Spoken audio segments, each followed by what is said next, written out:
Guys, we are so back. We are so back. It's happening. It's happening. Oh my God. I can't believe I get to say this, but there's a new Tetsuya Nomura interview out where he talks about Kingdom Hearts 4. I haven't got to say that since June of 2022. I've gone insane. I'm just playing, but we did get a new Tetsuya Nomura interview in Jump this week with the upcoming TGS coming up. I think that's what it's mainly for. And he talks about Kingdom Hearts 4 and Missing Link in here as well. And there are some juicy tidbits in this interview right here. There's one part of it that I think people are really overreacting to. So I'm here to calm your nerves on that, just in case you're worried. If you saw it before, let's go. Like I said, there are some interesting points in here. I'm just going to focus on that for this. If you want to read the full interview, I will leave it down in the description below. It's mainly about 7 Rebirths, so it's at the very end. You'll have to skip to read the Kingdom Hearts stuff. The first thing they discuss in here is the meme of the complexity of the Kingdom Hearts story. You know, the meme that goes around that there's like, oh, there's 13 different versions of the same character and there's time travel and all this different stuff. It's a meme about how complex the story is. And he goes on to explain that while he does not necessarily think that the story is that complicated, he knows that some people on the staff have trouble remembering some things sometimes, and they have to explain it to the voice actors, and they get confused sometimes, and they're even like, yeah, we don't even know. But he also says that sometimes he needs a refresher as well. So along with his notes, he watches videos on YouTube about Kingdom Hearts and gameplay videos as well. This man watches us. This man is currently stalking all the Kingdom Hearts people on YouTube, and that might include me. What? I'm just playing, guys. I don't think he watches my videos. He's mainly probably the Japanese Kingdom Hearts YouTubers. There's a lot of those as well that we don't really watch because, of course, we don't speak Japanese. So that's his first language. He probably watches those people. I know Toro channel is a big one of those, so he probably watches him. Maybe he watches some of us. I don't know, and uses the translate feature. I don't know. But that's so strange to think that there is a realm of possibility that this man has seen at least one of my videos at some point. That thought excites me and terrifies me at the same time. It's nice that he does keep up with the community though, even though he's silent about it. You know, he's not really on social media. We don't see him talk that much. So that's kind of cool. He does admit though that he does not share his notes, and when the staff question him on something, he just comes up with an explanation to make it make sense, seemingly on the fly. That's kind of what it makes it seem like here. He says he's quite impressed with the videos though, so we'll take that in stride. The second point that they talk about is about Quadratum. They talk about it a few times in here. The first time they ask him about what we were talking about previously, about how he sometimes improvises things when he needs some scenarios, and they ask if a lot of this stuff has always been planned. Here's what he had to say. I've had the idea of going in this direction since the first game. As I said earlier, I've been taking notes on the future developments. If something doesn't fit, I'll improvise it on the spot. It's true that I didn't work out the details at the time of 1, but I thought about the next one and the next one together and worked towards that. So when I was making Kingdom Hearts 3, I naturally included 4 and moved the whole thing forward thinking about it. So yeah, Nomura has seemingly had a vision of going in this kind of more realistic direction, maybe not specifically Quadratum, but you know, the direction that they're currently going towards ever since the first game. Hasn't worked out the exact details, but definitely was in the cards. So for the people who say that Nomura makes everything up on the fly, take that, nerd. He only makes some stuff up on the fly. It does kind of make sense though when you think about it, because as you remember in the beginning of Kingdom Hearts 1 with the quotes, Sora saying, I've been having these weird thoughts lately, those same words appear in the secret endings of Kingdom Hearts 3 with Yuzora and all that stuff.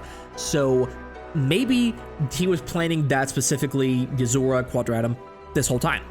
And if that's the case, man, this man has some foresight. We love Nomura, don't we? He's so cool. Which makes what I'm going to talk about later all the more heartbreaking. Next thing about Quadratum is that he previously stated that you spend a lot of time in Quadratum, and they ask him what his intention was in bringing a more realistic setting to a work that's completely fantasy. There are a few reasons, but I like worldviews that are slightly different from the possible reality, rather than ones that are too fake. It's the same with movies, but if the worlds are too zero-based, I can't really get into it. So I feel like I'm dreaming in settings that are based in Shibuya, but not the real Shibuya, rather the complete fantasy. I think the unrealistic within reality fits the fantasy view well. Hard to understand what he just said there, but basically what he's saying is that the Shibuya, the Quadratum in this game is like Tokyo, but it's not 100%. It's not one-to-one real life. Like, you know, Reynaudis is like almost one-to-one real life. That's kind of what they're promoting with that game. This is not like that. They said it feels like a dream and it's unreality in reality. Basically what they were promoting Final Fantasy 15 as, you know, a fantasy based on reality, and, you know, also some ideas from Versus 13. This man wants to make verse 13 so bad, and he's finally getting to with this. At least a lot of the story elements that were going to be in that game are probably going to be in here, and I'm very excited to see that. It seems like he's excited to kind of explore that possibility, and I'm really excited to see where he goes with that. Next, they talk about the future of the series and what Kingdom Hearts 4 and Missing Link mean to it and what we can expect. They ask him, this year, Kingdom Hearts Missing Link is scheduled to be released. Are you concerned that by developing an important storyline on an app or a handheld console game, more players will be unable to follow the story? Yes, laughs. So, the story unfolds in a timeline that is much older than the consumer Kingdom Hearts series. However, as everyone has said, Kingdom Hearts 4 was just announced, but it's really like Kingdom Hearts 13. There are of course connections, even outside the numbered titles, and I think you'll be able to enjoy Kingdom Hearts on a deeper level. However, at this time, both Kingdom Hearts Missing Link and Kingdom Hearts 4 are being made with a stronger focus on being new titles rather than sequels. For example, as a new attempt, I've had staff who have never worked on the Kingdom Hearts series participate in this scenario. I'll be involved in the end, but in the sense that the writers who don't know Kingdom Hearts are creating the base, I don't think it's work that I have to do. After all, Kingdom Hearts Missing Link is a blank history, so it's assumed that there are gaps. If you know it, you'll be able to enjoy it more deeply. So it seems like they're really trying to plan out this new arc here, the Lost Master arc, as they revealed in the reveal trailer.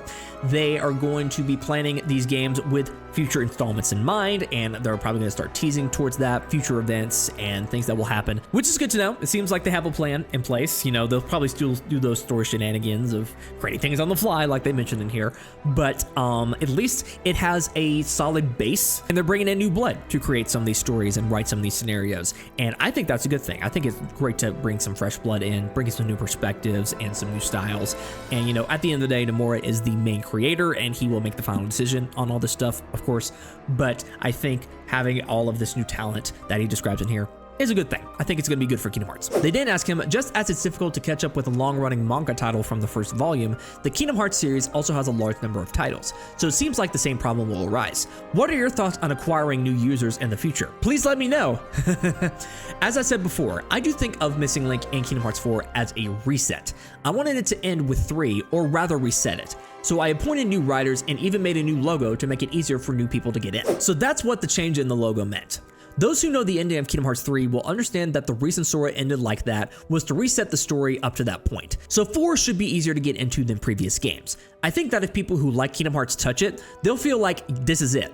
But we're making it with the hope that as many new people as possible will play it. So it seems like they are trying to do a conscious separation between the past and the future of Kingdom Hearts. There is a reset, as he calls it, that we are going to be experiencing in the Kingdom Hearts story. So a lot of new characters are going to be coming in, new storylines, new settings, new scenarios. We're going to be going into a different era here, especially with a lot of the new blood that is going to be coming in. They're going to bring a lot of new ideas. I know some people might be upset about that because they might see that as it abandoning a lot of the stuff from its past, and it's nostalgic and all of the connections that they had with that stuff. So maybe some people might get upset about that, but I think it's a very exciting thing to see. I think it's really cool that they're trying to experiment with it and try to see where they can take Kingdom Hearts and not just within the confines of the Disney style that they had been doing before. I think if they broaden themselves out and explore a lot of these other opportunities, I think it's at the very least an exciting and intriguing thing, but also could get a big burst of fresh air into the Kingdom Hearts series that has been needing, I think. And it could get a lot more people on board, which I think is a good thing. Some people don't like that, but I think it's a good thing. We don't know what these writers are capable of yet. We've not seen a full body of work from them, and so maybe when Missing Link comes out and Kingdom Hearts 4 comes out, we can make a better judgment. But I think it's cool that they're trying to do new things. But there's another reason why they're bringing new writers on board. Let's talk about that. They ask, so after 20 years, the plot will finally be resolved. My last question, Mr. Nomura, do you foresee the end of the Kingdom Hearts series? Speaking of things without dreams, I only have a few years left until I retire. So it's like I have to decide whether to retire first or finish the series first. Laughs. Don't play with my emotions like this anymore. I don't like this. However, I'm making Kingdom Hearts 4 now with the intention of it being a story that will be completed. So, 2 massive nuggets in that statement, both break my heart equally. And this is the part that's freaking out people a little bit. So let me calm some nerves real quick. Number 1, he said Kingdom Hearts has an ending. There's an end point to the series that's been going on for over 22 years at this point. Apparently, he has a plan for an ending. That's crazy in of itself, but people are misinterpreting this as Kingdom Hearts 4 being the last game. That's not at all what he said. He has a plan for an ending, they're writing it with that intention, and they have more games in mind to lead up to that. soon because of how long game development is now. We may even be to like mid 2030s or something like that to wait for the Kingdom Hearts story to end if they want to do another 3 main numbered games. So strap in, guys. We're not going anywhere anytime soon. Let's talk about that second part though. It's kind of heartbreaking. Nomura has plans to retire in a few years. He has a limited time left working on the Kingdom Hearts series. So that's presumably why he's getting some new writers on the series, to have an established plan to how to write the series going forward and have them fulfill his vision after he's gone. Because like he said in there, he doesn't know if he's going to finish the series before he retires or not. So at some point, there will be a game in the Kingdom Hearts series that doesn't directly involve Nomura. He'll be gone, enjoying the fruits of his labor. And honestly, I kind of expected this to happen. I thought it would have happened sooner because this man fills up his schedule. He works hard over there at Square Enix. But, you know, he's been working there for over 35 years. He's worked on some of the greatest games ever made, more than a handful of them. And he is a legend. He is amazing at what he does. He's not only a great director, but a great illustrator. His drawings are iconic and inspired hundreds of thousands of other artists out there. And he is just an icon in every sense of the word. So if this man wants to retire, go ahead, man. You earned it. And it is going to be heartbreaking to see that news pop up in my feed in the next few years. That's going to be a very bittersweet day for a lot of us fans. But he's been there longer than I've been alive. I'm only 25 years old. This man deserves every little accolade he gets. And when he retires, he can rest knowing that he's changed the lives of many people.